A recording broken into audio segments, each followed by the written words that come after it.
Assalamualaikum warahmatullahi wabarakatuh.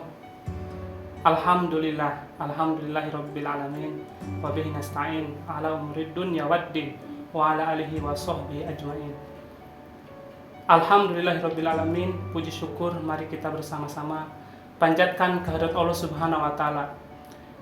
Kita bersyukur kepada Allah Subhanahu wa taala atas limpahan rahmat, limpahan nikmat, terutama nikmat yang kita perlu syukuri adalah nikmat iman, nikmat Islam, nikmat sehat walafiat, nikmat panjang umur, nikmat banyak rezeki, sehingga hari ini kita bisa bersama-sama dalam keadaan sehat dan dalam keadaan tak kurang sesuatu apapun.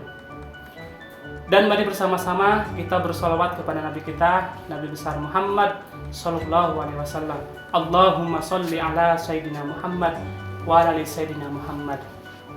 Siswa-siswi SMA Negeri 1 Wonosalam yang dirahmati dan dimuliakan oleh Allah Subhanahu wa taala.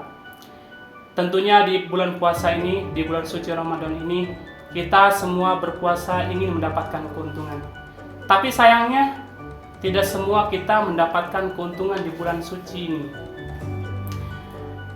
Karena ada beberapa hal yang mungkin saja akan menghambat, akan menjadikan puasa kita menjadi tidak berpahala. Yang perlu kita ketahui saat ini adalah bagaimana caranya kita menghindari hal-hal yang tidak diinginkan supaya puasa kita kali ini bisa bermanfaat, bisa berpahala di sisi Allah Subhanahu wa taala. Tidak semua orang mendapatkan keuntungan pada bulan suci Ramadan ini. Hanya beberapa orang saja yang dapat memetik keuntungan di bulan suci Ramadan. Kenapa orang-orang tidak mendapatkan keuntungan di bulan suci Ramadan ini? Karena orang-orang tidak meresapi nilai-nilai dari berpuasa itu sendiri. Bahkan Nabi Muhammad SAW sudah menginformasikan kepada kita bahwa ada sebagian orang yang berpuasa hanya mendapatkan dahaga dan haus saja, tanpa mendapatkan pahala dari sisi Allah Subhanahu wa taala. Orang yang seperti apakah itu? Yang pertama adalah orang yang berpuasa tapi tidak melaksanakan sholat. Ingat, siswa-siswi yang berakhlak mulia, yang dicintai dan dirahmati oleh Allah Subhanahu wa taala, bahwasannya sholat adalah tiang agama, di mana sholat ini adalah merupakan tempat menempelnya semua amalan ibadah. Kita berpuasa tanpa sholat, maka hilanglah pahala puasa kita. Kita bersedekah tanpa melaksanakan sholat, maka hilang pula pahala sedekah kita. Kita beramal apapun, amal baik apapun, tanpa melaksanakan sholat, maka akan hilang semua pahala sholat kita. Maka disinilah kita dikatakan merugi. Kenapa kita merugi? Karena kita puasa tanpa mendapat pahala dari Allah Subhanahu wa taala. Apakah puasa kita batal? Tentu tidak. Karena ketika kita puasa kemudian kita tidak melaksanakan sholat, maka tidak batal puasa kita. Karena tidak melaksanakan sholat bukan bagian dari membatalkan puasa. Puasanya tetap sah, tapi pahalanya tidak ada. Allah tidak akan memberikan pahala. Ketika kita pulang ke akhirat nanti, kita tidak akan mendapatkan pahala dari puasa kita selama 30 hari. Jadi kita jangan menjadi orang yang rugi. Salat itu adalah kunci kebaikan, salat itu adalah kunci surga.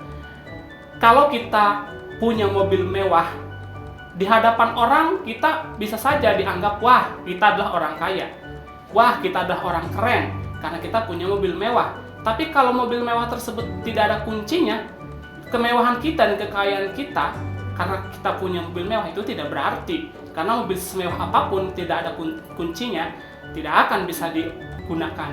Begitu juga dengan sholat. Sholat merupakan kunci dari semua ibadah. Kita berpuasa, kita berzakat, kita beramal tanpa melakukan sholat, maka hilanglah amal dari puasa kita. Yang kedua, orang yang merugi pada puasanya adalah orang yang melakukan kemaksiatan. Ya.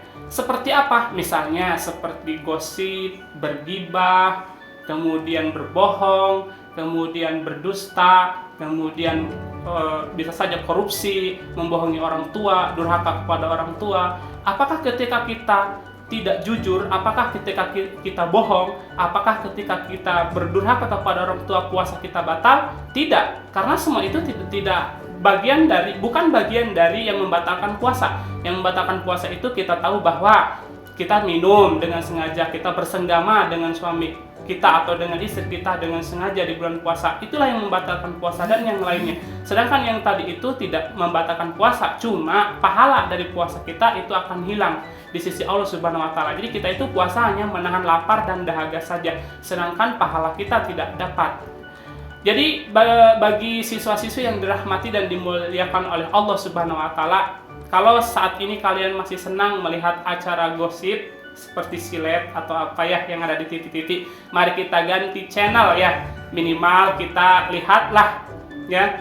Kita lihat channel memasak, mungkin lebih bermanfaat. Mungkin kalian lihat channel YouTube bagaimana cara membuat kolak, bagaimana cara membuat bukaan puasa sambil menunggu jam berbuka puasa. Mari kita bantu orang tua kita ya. Ibu bapak kita, mari kita bantu ibu bapak kita supaya lebih berpahala daripada kita melihat acara gosip. Terima kasih, mungkin hanya ini yang bisa Bapak sampaikan, mudah-mudahan bermanfaat. Semoga puasa kali ini kita bisa tuntas selama 30 hari dan mendapatkan pahala dari Allah Subhanahu wa taala. Assalamualaikum warahmatullahi wabarakatuh.